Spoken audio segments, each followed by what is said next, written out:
மத்தேயு எழுதிய நற்செய்தியிலிருந்து வாசகம். அதிகாரம் 1, திருவசனங்கள் 18 தொடங்கி 24 முடிய. இயேசு கிறிஸ்துவின் பிறப்பை ஒட்டிய நிகழ்ச்சிகள். அவருடைய தாய் மரியாளுக்கும் யோசேப்புக்கும் திருமணம் ஒப்பந்தம் செய்யப்பட்டு இருந்தது. அவர்கள் கூடி வாழும் முன் மரியா கருவுற்று இருந்தது தெரிய வந்தது. அவர் தூய ஆவியால் கருவுற்று இருந்தார். அவர் கணவர் யோசேப்பு நேர்மையாளர். அவர் மரியாவை இகழ்ச்சிக்கு உள்ளாக்க விரும்பாமல் மறைவாக விளக்கிட திட்டமிட்டார்.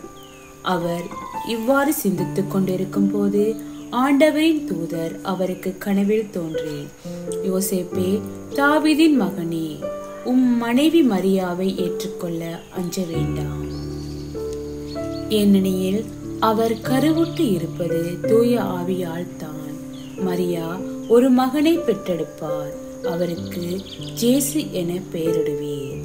ஏனெனில் அவர் தம் மக்களை அவர்களுக்கிடையே பாவங்களிலிருந்து மீட்டார் என்றார். இதோ கன்னி கருவுற்று ஓர் ஆண் மகனை பெற்றெடுப்பார். அக்குழந்தைக்கு இம்மானுவேல் என பெயரிடுவார் என்று இறைவாக்கினர் வாயிலாக ஆண்டவர் உரைத்தது நிறைவேறவே இவையாவும் நிகழ்ந்தன. இம்மானுவேல் என்றால் கடவுள் நம்முடன் இருக்கின்றார் என்பது பொருள். யோசேப்பு தூக்கத்தில் இருந்து விழித்தெழுந்து ஆண்டவரின் தூதர் தமக்கு பணிந்தவாறே தம் மனைவியை ஏற்றுக்கொண்டார். இது கிறிஸ்துவின் நற்செய்தி. கிறிஸ்துவே உமக்கு புகழ்.